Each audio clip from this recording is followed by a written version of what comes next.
끊임없이 값싼 그 식량을 갖다가 농수산물을 도시로 끌고 올 수 있는 그 시스템이 있는가, 체제가 네. 있느냐에 따라서 이제 그 도시의 흥망성쇠 혹은 발전의 정도가 달라집니다. 이걸 보통 이제 도시가 얼마까지 클 수 있는가를 갖다 결정하는 그릇 같은 그런 용량 개념으로 이제 네. 설명을 하게 돼요. 그래서 물, 뭐 교통, 뭐 식량 이런 것들에 대한 것. 그게 이제 대도시별로 이렇게 좀 큰 사이클로 움직입니다. 바로바로 못 바꾸거든요, 도시가. 네. 갑자기 뭐 그 그렇겠죠. 주택을 갖다가 엄청나게 많이 짓고 이러기 불가능하니까 좀 긴 호흡으로, 그다음에 장기적으로 천천히 이렇게 벌어집니다. 그래서 10년 안에 막 도시가 2배 되고 막 이렇게 되는 경우도 종종 있는데 네. 굉장히 놀라운 눈으로 보는 거죠. 대도시가 어디까지 이렇게 갈 수 있는지. 네, 안녕하십니까. 이남수 경제TV와 함께하는 곽수정의 경제프리즘 곽수정입니다. 우리 이제 임동근 박사님 먼저 시청자분들을 위해서 전공하신 분야에 대해서 한번 간단히 좀 소개를 해주십시오. 예. 저는 도시지리학을 전공을 했고요. 그 중에서도 인구 1000만 이상의 대도시들이 어떻게 굴러가는지를 네. 전문으로 하는 그런 그 공부를 했습니다. 네. 그래서 생소하실 수는 있는데 대도시지리학 혹은 메트로폴리스 지리학이라고 하는데 네. 이 도시지리학, 대도시지리학의 가장 큰 특징 혹은 차이점, 기존에 있는 지리학과의 차이점은 아무래도 지리학이 좀 종합이긴 한데 네. 이 대도시지리학으로 들어가면 그 게임의 법칙, 그러니까 도시가 굴러가는 통치의 법칙을 갖다가 보는 게 굉장히 큰 그 이슈예요. 네. 그걸 어떻게 말씀을 드리냐면 인구 1000명짜리, 그러니까 인구 1000명, 그러니까 노동력 1000명, 노동자 1000명이 있는 그 회사가 굴러가는 방식하고 10,000명이 있을 때, 뭐 10만 명이 있을 때 완전히 그렇겠죠. 다르거든요. 예. 이 사람이 늘어나면은 이게 도저히 옛날과 같은 그 장비를 그대로 쓸 수도 없고, 그렇죠. 새로운 장비도 들어가고, 그다음에 새로운 그 법칙도 필요합니다. 그래서 시간을 갖다가 이제 뭐 유연 근무제처럼 해가지고 뭐 밥도 좀 나눠서 먹어야 된다든지, 뭐 아무튼 별 희한한 이제 사건들이 계속 벌어집니다. 도시가 이제 대표적으로 이제 대도시가 그런 문제를 갖다가 겪습니다. 그 중에 가장 중요한 게 먹거리예요. 예. 그래서 대도시 지리학은 식량을 갖다가 빼놓을 수가 없습니다. 이게 뭐냐면 인구 1000만 명을 먹여 살릴 음식을, 식량을 갖다가 그 곳간에다가 쟁여둘 수가 없어요. 네. 그래서 옛날 그 도시나 뭐 한 1000명, 뭐 10,000명 이렇게 아니면 이제 뭐 10만 명까지만 하더라도 주변에 있는 그 농업 창고라든지 이런 식량 창고들을 갖다 이제 활용을 하면 됐는데 이제는 비축이라는 그 개념 자체가 성립하지 않습니다. 1000만 네. 명 이상이 돼버리면. 그러면 그때 문제가 되는 게 뭐냐면 먹을 걸 안 먹은 사람들이 죽는데 그 사람들을 갖다 계속 먹을 걸 갖다가 공급하기 위해서 물류 시스템이 정말 잘 들어가 있어요. 네. 그래서 끊임없이 값싼 그 식량을 갖다가 농수산물을 도시로 끌고 올 수 있는 그 시스템이 있는가, 체제가 네. 있느냐에 따라서 이제 그 도시의 흥망성쇠 혹은 발전의 정도가 달라집니다. 이걸 보통 이제 도시가 얼마까지 클 수 있는가를 갖다 결정하는 그릇 같은 그런 용량 개념으로 이제 네. 설명을 하게 돼요. 그래서 물, 뭐 교통, 뭐 식량 이런 것들에 대한 것. 그게 이제 대도시별로 이렇게 좀 큰 사이클로 움직입니다. 바로바로 못 바꾸거든요, 도시가. 네. 갑자기 뭐 그 그렇겠죠. 주택을 갖다가 엄청나게 많이 짓고 이러기 불가능하니까 좀 긴 호흡으로, 그다음에 장기적으로 천천히 이렇게 벌어집니다. 그래서 10년 안에 막 도시가 2배 되고 막 이렇게 되는 경우도 종종 있는데 네. 굉장히 놀라운 눈으로 보는 거죠. 대도시가 어디까지 이렇게 갈 수 있는지. 그래서 인구 100만이 200만 될 때랑 인구 500만이 1000만 될 때랑은 또 다른 거고, 이 숫자에 대해서 굉장히 민감하게 판단을 하면서 네. 그러면서 여기는 지금 어느 상황에 있는지를 파악하는 것. 그것이 이제 제 원래 본 전공입니다. 아, 예. 말씀 주신 김에 본능적으로, 직관적으로 생기는 질문이 예. 간단하게 한번 여쭤봐서 서울 인구가 지금 서울 수도권 인구 한 2천만 정도 된다고 예. 하는데 이게 적당한 규모인지 아니면은 너무 과밀된 건지, 그리고 앞으로 만약 이게 과밀 지역이라고 한다면 어떻게 도시를 분산해야 되는지, 아니면 분산하는 게 문제가 아니라 오히려 과밀이 심해질 테니까 향후에 여러 가지 경쟁력 측면에서 어떻게 도시 지리적인 측면에서 이번에 뭐 김포시를 편입한다, 네. 구리시 편입한다 이런 이야기 네. 했지 않습니까? 예. 이제 그런 내용을 어떻게 평가를 하시는지 한번 간단히 설명해 주시겠습니까? 예, 그 수도권, 그러니까 서울에 이제 수도권에 2천만인데 그 2천만 정도에 지금 사람들의 물을 먹이려면, 네. 목마를 때 물을 먹이려면 수도권에 있는 물 갖고는 좀 지금 힘든 상황입니다. 그러니까 이게 물이라고 하는 게 굉장히 근본적인 그런 그 인간 인체의 예. 그 생존의 이제 그 요소니까. 그래서 지금 뭐 이렇게 지금 옆에 있는 생수 한번 보세요. 여기 보면 뭐 충북도 있고 뭐 경북도 있고 여기 뭐 제주도도 예. 있고 여러 개가 있습니다. 그래서 이 병물이라고 하는 이 생수 시장 자체가 원래 전쟁의 산물이긴 했는데 네. 대도시의 물 공급에 굉장히 큰 역할을 하게 됩니다. 네. 그래서 이제 수도권은 서울 사람들은 서울에 있는 물만 먹고 사는 건 아닙니다. 네. 예, 서울 근처에 있는 물. 그래서 이제 물과 관련돼서는 그럼 어디까지 끌고 올 수 있을까라고 하면은 이제 인구 3천만 뭐 여기까지는 어떻게든 이제 해결이 될 가능성이 있습니다. 식량 또한 마찬가지인 거죠. 지금 뭐 거의 먹고 있는 그 우리가 먹고 있는 단백질의 그렇죠. 대부분이 다 외국에서 오니까 그냥 더 많이 이제 수입을 하면 되는 쪽이기 때문에 식량 문제도 그렇게 큰 차이가 없습니다. 그러면 이제 이게 직접 경제냐, 이제 직접 불경제냐 이 부분을 갖다 판단을 해야 되는데 더 고밀로 있을 때 이게 과연 우리한테 더 좋은 일인가라고 이제 생각을 할 수가 있는데 네. 이게 고밀화되는 경험들을 갖다가 도쿄부터 시작해가지고 좀 이제 역사적으로 경험이 되어 있어요. 그래서 네. 그 가장 많이 들어보셨을 게 이제 그 교과서에서 나온 다획 도시론 뭐 이런 거 들어보셨잖아요. 이게 같은 도시권이지만 실제로는 생활권 자체는 이렇게 분할되어 있는 네. 이런 형태로 연담 도시화되는 그 메갈로폴리스라고 하는 그런 형태로 가기 때문에 그 서울시 쪽에 그러니까 수도권 쪽에 인구가 더 늘어난다. 네. 적게 그러니까 그게 이제 위험하다라고 판단을 갖다가 바로 내릴 수는 없습니다. 충분히 가능한 얘기고 거기에 맞춰 가지고 이제 해결할 수 있는 부분들도 굉장히 기술적으로 많기 때문에 문제가 되는 건 뭐냐면은 이게 문화적으로, 사회적으로, 정치적으로 이게 과연 좋은 것인가? 네. 라는 부분들에 대해서는 고민할 필요가 있습니다. 그러니까 이게 대도시가 아주 커져 버리면 그러니까 서울 사람들이 서울을 한눈에 아니면 그렇게 한 번에 파악을 못 해요. 그러니까 지금도 이제 그 보통 뭐 강은 나 잘 안 건너 뭐 이런 사람들 많잖아요. 네. 한강을 갖다 놓고 아래쪽에만 산다, 아니면 위쪽에만 산다 이런 얘기 많은 것처럼 자기가 생각하는 수도권이 정말 이제 요만큼의 일부분이고 실제로 수도권이 어떻게 굴러가는지 그리고 어떻게 기능하는지 그다음에 어디가 위험한지 어디가 좋은지 이런 것들에 대한 판단 자체가 잘 안 될 수가 있습니다. 근데 그게 장기적으로 안정된 도시 같은 경우는 괜찮은데 변화가 아주 급격할 때 네. 그럴 때는 같은 도시에 살고 있는 사람들이 아닌 거죠. 근데 이게 개인의 문제뿐만이 아니라 이게 이제 그 정치하는 사람 네. 아니면 여기에서 이제 의사결정, 정책 결정을 하는 사람들도 마찬가지일 겁니다. 자기가 아는 서울, 그러니까 내가 서울시 정치를 갖다 하고 있지만 네. 서울시를 그러니까 전체를 갖다 다 파악하는 능력이 떨어지게 되면 그 다음부터는 뭐가 되는 거냐면은 그 지식의 이제 가려진 부분들. 이렇게 드러나지 않은 곳들이 이제 하나둘씩 음영 지역이 이제 생겨버립니다. 예. 그 음영 지역에서 사건들이 나와서 사회적으로 확장이 될 때, 파장이 커질 때, 이럴 때 대응할 수 있는 그런 수단이 별로 없는 거죠. 그래서 도시별로 그런 것들을 갖다가 대응하기 위해서 뭐 파리 스타일, 뭐 런던 스타일, 베를린 스타일 뭐 이런 식으로 얘기를 합니다. 그래서 어느 도시는 주로 이제 그 치안 쪽에 이제 좀 주안점을 두면서 하는 경우도 있고 네. 어디는 물류 쪽에 뭐 이러면서 이렇게 모니터링 할 수 있는 것들이 굉장히 많아집니다. 그래서 농담처럼 얘기하는 게 이제 뭐 빅데이터 시대 뭐 이런 거 나올 때 도시에서는 그러니까 저는 이제 스마트라고 하는데 그러니까 센서가 도시 안에 곳곳에 퍼져 있습니다. 네. 그리고 모니터링하는 사람들이 필요해요. 네. 이 센싱 되어 있는 것 그리고 모니터링한 것들을 갖다가 어널리시스를 해줘야 됩니다. 그러니까 분석도 해줘야 되는 그렇죠. 거죠. 그러면서 거기서 이제 리서치 들어가고 이제 택틱 이제 전술도 들어가고 이런 식으로 나오는 겁니다. 근데 이 센서는 지금 우리나라에 무지하게 많아요. CCTV도 많고 각종 지표들이 굉장히 많이 생산이 됩니다. 네. 이걸 모니터링을 누가 얼마만큼 어떤 기준으로 하고 있는가? 가 이제 첫 번째 이제 단위가 됩니다. 그래서 런던도 마찬가지로 이제 그런 식으로 이제 접근을 하고 있고 다른 도시들도 마찬가지입니다. 즉 뭐냐면 어떤 징후에 정치권들이 반응해야 되는가를 얘기를 해주는 그런 하나의 지식체가 이제 필요한 겁니다. 예. 이제 이런 부분들이 이제 뭐 국책연구원 혹은 지자체 산하 연구원들에서 이제 간혹 나오는 보고서들, 아 이거 지금 문제다라고 나오는 보고서들이 이제 그런 역할을 한다라고 생각을 하시면 됩니다. 이 기능이 굉장히 원활하게 잘 돌아가야 됩니다. 적시적소에 네. 필요한 곳에 맞춰서. 근데 이제 그게 잘 안 돌아가면 이제 도시가 이제 과잉 장치화라고 보통 얘기하는데 그냥 곳곳에서 이제 이 장치가 잘 굴러가는지 안 굴러가는지 10년 동안 한 번도 확인해 보지 않았던 그런 것들이 계속 이제 쌓여 들어가는 거죠.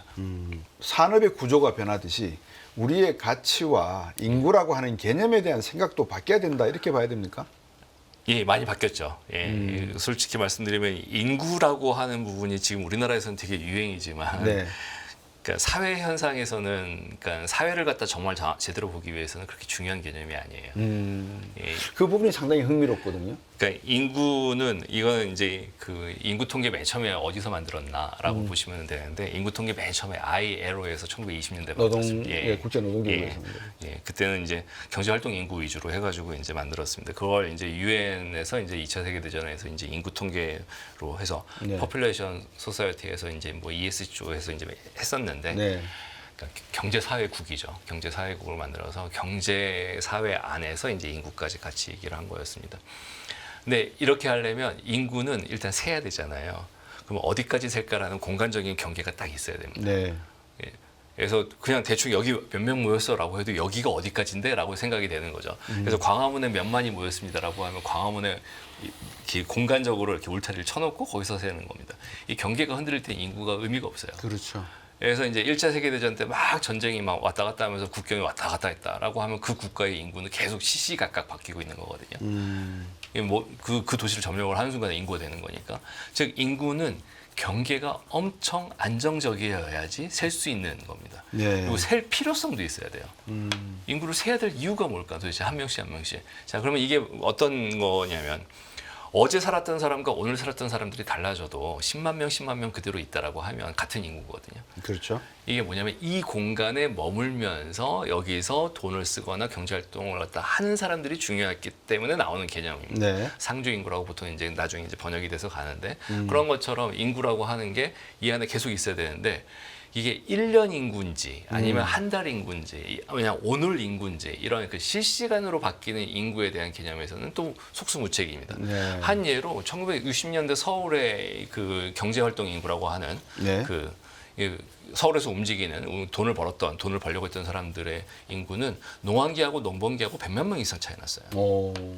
그럼 서울 인구를 어떻게 몇 명이라고 얘기를 할 거냐는 거죠. 11월 인구로 할까요? 아니면 7월 인구로 할까요? 뭐 여기서 연항 인구 뭐 별의별 이제 개념이 등장을 했지만 네. 그럼에도 불구하고 서울에 몇 명이 사는지는 모르는 겁니다. 계속 왔다 갔다 했으니까. 그렇겠죠. 예, 그런 식으로 경계도 명확해야 되고 거기에 사는 사람들도 일정해야 되는데 지금 그렇지 않다는 거죠, 세상이. 그렇죠. 예, 그래서 몇 달은 어디에 살고 몇 달은 어디에 살고 일 때문에 왔다 갔다 하는 사람들도 많고 네. 그리고 이제 일시적으로 일 때문이 아니더라도 네.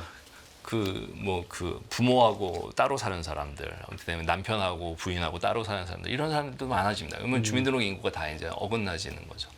그래서 인구 개념으로, 그러니까 인구수로 통계청에서 나오는 인구수로 이걸 판단하기에는 그러니까 그걸로만 판단하기에는 좀 문제가 많습니다. 그래서 이제 서울시도 마찬가지로 생활 인구 개념 능정하고 그다음에 이제 핸드폰으로 뭐 이렇게 하는 것도 많고, 그러니까 그 실제로 여기 몇 명이 사는지를 갖다 파악하려고 하는 노력들을 갖다 다른 쪽으로 많이 한 거죠. 네. 그래서 그 대도시 쪽 연구하는 사람들한테는 재미있는 사건이 하나 있었어요. 뭐였냐면은 메트로폴리탄, 그러니까 뉴욕에서 네. 그 사람들이 몇 명이 거기 있는지를 갖다 세는 게 아니라 핸드폰만 셌어요. 그리고 핸드폰 기종을 갖다 놓고 네. 구매력 지수를 갖다 산출을 해버렸습니다. 네.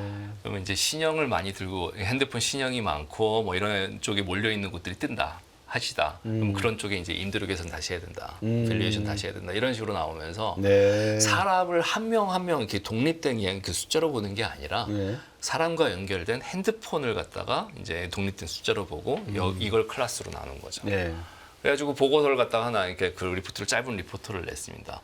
이게 이제 굉장히 큰 충격이었던 거죠. 왜냐하면은 이제 도시 안에서 해석을 하려면 사람 수를 세는 게 아니라 장비를 세면 되는구나. 네. 라고 이제 개념이 들어간 겁니다. 그래서 도시는 정말 이제 반인간주의적으로 일단 이 도시 경제가 굴러가는 또 다른 기준들이 필요하게 된 겁니다. 그런 면에서 보면 이제 그 도시가 이제 전체 국가에 굉장히 많은 부를 갖다 차지하는 입장에서 보면 인구가 정말 절대적일까? 라고 하는 부분들에 대해서 이제 의문점을 갖기 시작을 했고, 그리고 오히려 경제나 아니면 기업이나 이런 쪽에서는 이미 예전부터 그러니까 사람을 사람 수로 안 보고 구매력 지수로 다 환산해가지고 했는데 계속 사람 수를 갖다가 이제 대중매체에서 이렇게 하면서 사람이 많네, 적네, 여기가 뜨네, 뭐 하는 것들이 오히려 현실이 굴러가는 것들을 살짝 이제 엇박자로 뒤늦게 쫓아가는 거 아닌가라는 생각을 갖다가 이제 하게 된 겁니다. 네. 예, 그래서 대도시 통치성에서는 인구가 그렇게 크게 중요하지 않다라고 이제 얘기가 나오죠. 지방과 대도시, 서울과 이렇게 이제 한번 쪼개서 보도록 하겠습니다. 지방에는 지금 농촌 인구는 초고령화되고 있고 예. 공동화 현상이 일어나고 있고 무려 일본보다는 2배 빠른 속도로 지금 초고령화 사회에 진입을 하고 있다는 이런 이제 뉴스들을 접하면서 지방의 도시 지리학적 개념에서 발전, 인구의 어떤 문제점 이런 건 어떻게 보고 계십니까? 예, 어느 답변을 드려도 다 욕을 한쪽에서 먹을 수밖에 없는 그런 주제인데요. 예. 첫 번째로 통일호 새마을호 있을 때 균형 발전 맨 처음에 시작을 했어요. 1980년대. 네. 그때 서울에서 부산까지 가는 거 빠른 게 한 5시간, 뭐 4시간 그렇죠. 만이었고 예. 지금 이제 3시간 이렇게 나옵니다. 근데 거기 뭐 4시간 반하고 3시간이면은 그게 크게 많이 준 것 같지는 않다라고 생각하실지 모르지만 부산에서 강릉 가는데 12시간이고 지금은 3시간 반, 4시간이에요. 그렇죠. 예, 이거 뭐 굉장히 큰 겁니다. 그러니까 시간 밀도는 완전히 달라졌어요. 국토에서. 그래서 그렇게 달라진 그 교통 환경, 시간 거리 상해에서 네. 예전과 똑같은 균형 발전 패러다임을 갖고 있다라고 예. 하는 거는 무리입니다. 그건 확실히 변환을 해야 됩니다. 균형 발전을 새롭게 다시 봐야 된다. 지금에 그렇군요. 있는 그 교통 환경에 맞춰서 예. 봐야 된다라는 게 이제 기본입니다. 그리고 두 번째로 그렇게 빨라졌는데도 불구하고요. 네. 희한하게 물류 그 네트워크 그려보면 소백 산맥 넘기가 쉽지 않아요. 오. 그러니까 중요하게 넘은 것들도 있긴 한데 네. 상당 부분이 안 넘습니다.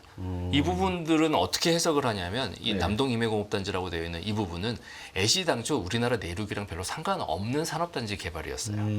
쉽게 말하면 부산항으로 해가지고 세 개로 열려 있는 네트워크였던 거지 내륙 국토 안에 있는 그 네트워크를 갖다 활용해가지고 그 공단이 살아나는 곳이 아니었던 겁니다. 네. 그러다 보니까 안에 내륙의 속도 시간 거리가 막 빨라졌음에도 불구하고 별로 차이가 없는 거죠. 예. 그러니까 완전히 다르게 노는 그런 부분들이 분명히 존재를 뭐 합니다. 그런 부분도 있겠죠. 예. 예. 반면 내수 시장과 관련돼 가지고는 확실히 이 시간 거리 혜택을 받습니다. 빨라진 만큼. 그래서 네. 농담처럼 얘기하는데 예전에 이제 대구 분을 만났는데 예, 서울역에서 만났어요. 바로. 네. 그래서 여기까지 웬일이세요? 그랬더니 아니 이 KTX 생겨가지고 서울에서 뭐 이렇게 누구 상당했다라고 하면 이제 올라와야 된다고. 네. 옛날 같으면 뭐 이렇게 돈만 보내고 말거나 아니면 다른 그렇죠. 식으로 했는데 이제는 본인이 직접 움직여야 되는 겁니다. 물동량 자체에서 내수 기반으로 사람과 물자의 움직임은 훨씬 더 빨라지고 많아졌습니다. 빈도가 네. 많아지고 이게 좋은 점도 있고 나쁜 점도 있어요. 좋은 점 같은 경우에는 그러니까 전반적으로 우리나라가 도시 근처에 있는 그 창고 면적이 줄어드는 겁니다. 재고가 필요 없어지는 거죠. 네. 그냥 움직이면 되니까. 예. 그런 식으로 해서 공간을 더 효율적으로 쓰는 건 맞습니다. 네. 대신에 에너지는 훨씬 더 많이 쓰는 거죠. 다 많이 들고 움직여야 되니까. 네. 예, 가끔 보시면 택배 송장 내 택배 어디까지 왔나라고 보면은 아니 왜 우리 쪽으로 오다가 다시 또 가지 뭐 이런 거 이렇게 경험하신 적 많을 거예요. 그래서 내 택배가 갑자기 막 뭐 과천에서 오다가 갑자기 저쪽 갔다가 다시 오고 막 이러는 것들 그런 것들이 되게 물류 입장에서 보면 굉장히 효율화된 거거든요. 네. 근데 실제로 보면은 쓸데없이 그 물건이 계속 돌고 있는 거죠. 그러니까 에너지 문제에서도 과연 그게 좋은 것인가라는 것들은 좀 판단을 해볼 필요가 있습니다.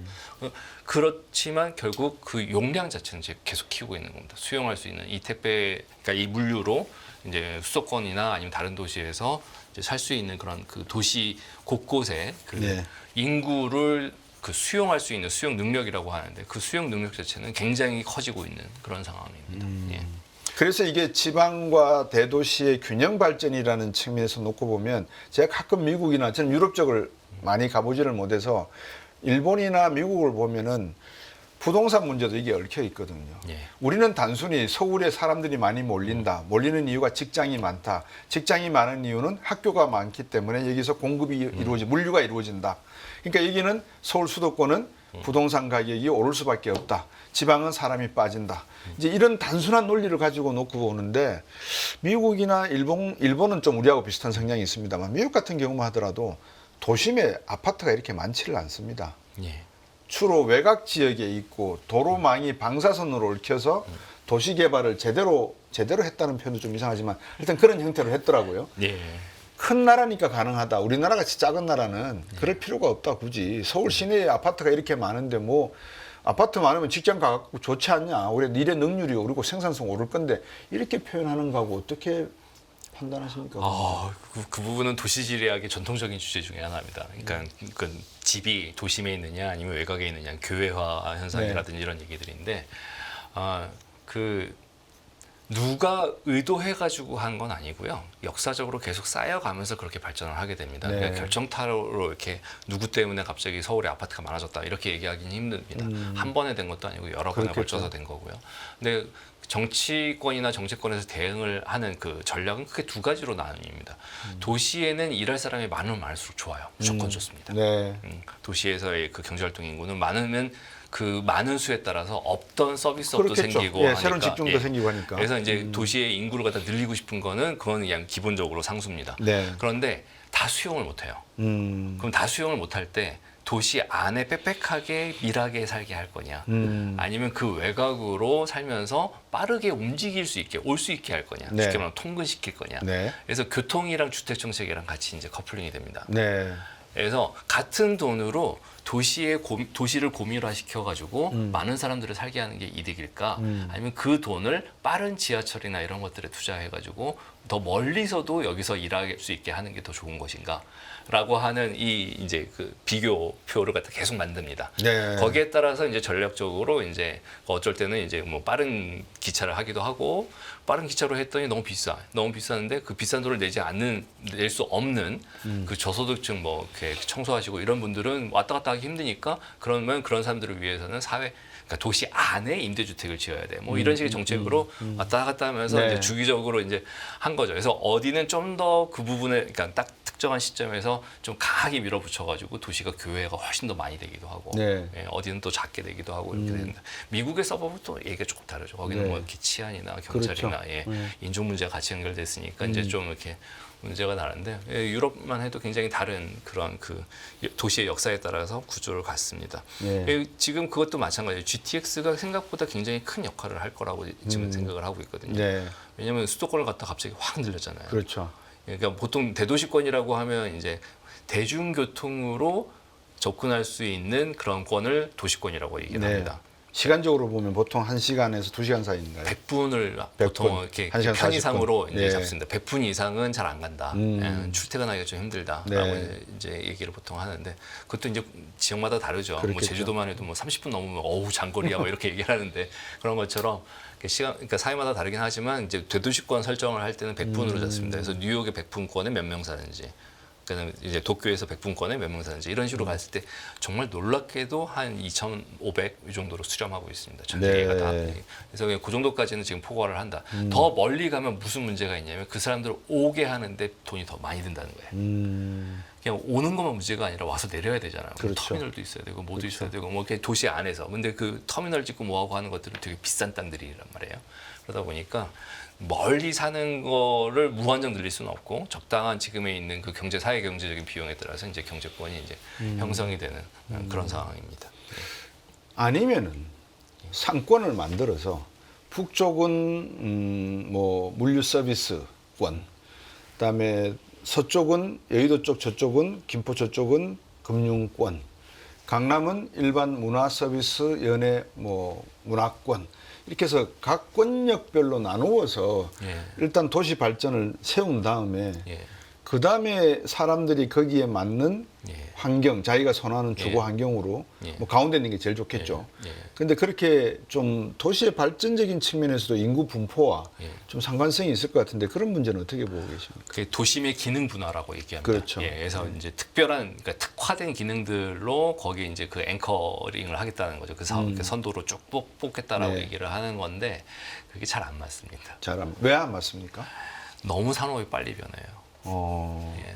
유행을 탄다 이 말씀이신 예, 거죠? 산업이 굉장히 빨리 변합니다. 그러니까 그 농촌에서 물류로 쫙 오는 게 이제 가락동으로 해가지고 거기 이제 농수산물 이제 도매시장이 됐잖아요. 그러다가 지금 이제 그 가락동뿐만 아니라 여기저기 생겼죠. 수산물 따로 빼기도 그렇죠. 하고. 뭐 청양리도 예, 있고 많습니다. 예. 그러면은 이제 예를 들어서 그걸 그 전통적으로 있었던 도매시장이 이렇게 있던 것들이 분화되다가 갑자기 요즘 직배 엄청 많이 하기 시작하고 이게 5% 10% 넘어가 버리면 그 기능이 갑자기 확 망하는 거죠. 그래서 이 땅에 투자해서 기반 시설 만들고 이 건조 환경이라고 하는 빌트 인바이러먼트라고 하는 요거와 관련돼서는 호흡이 너무너무 길어서요. 이렇게 빨리 변하는 곳에서는 대응하기 힘듭니다. 그렇군요. 그러면 그 한 예 중에 하나가 요즘 성수동에서 아주 흔하게 팝업 스토어 뭐 이런 거죠. 매장을 갖다가 항구적으로 만들 생각도 없다는 거예요. 그렇죠. 놓고 팔고 바꾸고 이렇게 계속 이제 움직이려고 하는 이런 유연적인 그런 모습들이 굉장히 많아집니다. 네. 유연성을 말씀을 주셔서 건물이 유연하다는 것은 그만큼 인간들의 생각과 또 가치 추구가 유연해졌다. 그러니까 예. 순간순간 많이 변하기 시작한다. 과거는 그냥 쭉 갔다면 요즘은 문명의 이기들이 워낙 주변에 많다 보니까 순간순간 빨리빨리 움직인다는 말씀을 주신 것 같은데 인구 출산 문제가 결론적으로 보면은 그런 거 이제 정리를 하면 그런 것 같습니다. 첫 번째는 인구 문제를 다시 한번 우리가 짚어봐야 된다. 무조건 양적인 개념에서 인구가 줄고 있으니까 국가적인 위기다. 이렇게 봐서는 곤란하다. 예. 그러면 두 번째 도시 경쟁적 측면에서 도시 지리학적 측면에서 도시 발전의 목적이 어디에 있는지에 대한 인프라 구축과 향후 어드밴스드 선진화된 문물의 교류 집합 문제를 어떻게 할 것인가의 이 변화의 속도, 변화의 양, 밀도를 또 우리가 계산해 봐야 된다. 예. 그러신 그래서 도시에서 한참 유행했던 게 이제 플로리다부터 시작해가지고 나왔던 그 창의 지수 뭐 이런 것들 들어보셨을 거예요. 도시에서 얼마나 많은 것들이 새로 나오느냐. 튀어나오는가라는 게 굉장히 중요하거든요. 그렇죠. 뭐 근데 솔직히 말하면 그 지표를 저는 이렇게 반은 믿고 반은 안 믿는데 왜냐면 지표화 하는 순간에 굉장히 많이 이제 마사지가 들어가잖아요. 네. 그래서 뭐 스타트업이 몇 개고 뭐 이런 건 솔직히 의미가 없는 것들이 굉장히 많습니다. 네. 그럼에도 불구하고 스타트업이나 이런 그 창업이 없는 곳에서 창의력이 있다라고 얘기하기는 좀 힘든 거죠. 그렇죠. 예. 그래서 반 정도는 믿고 그걸로 이제 줄 세우기 하는 비교는 좀 못 믿겠는데 예. 그럼에도 불구하고 도시에서 창의라고 하는 것들은 굉장히 중요한 부분 중에 하나입니다. 예. 그래서 여기서 무엇을 만들고 있는지를 갖다가 해야 되는데 예. 사람들도 마찬가지예요. 창의성이 높으려면은 일단 새로운 사람들을 만나야 돼요.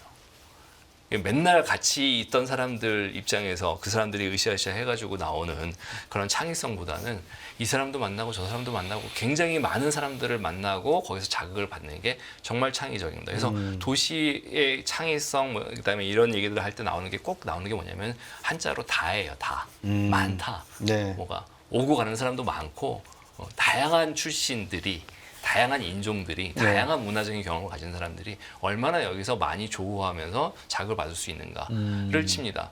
그럼 이거 상주 인구를 늘린다라고 하는 개념이랑은 좀 다른 개념이 되는 거죠. 이미 도시 경쟁력이라는 것 자체가 인구랑은 정말 잘 안 맞는 얘기입니다. 얼마나 많은 사람들이 여기 있냐라는 것을 단순히 놓고 생각하지는 않습니다. 네.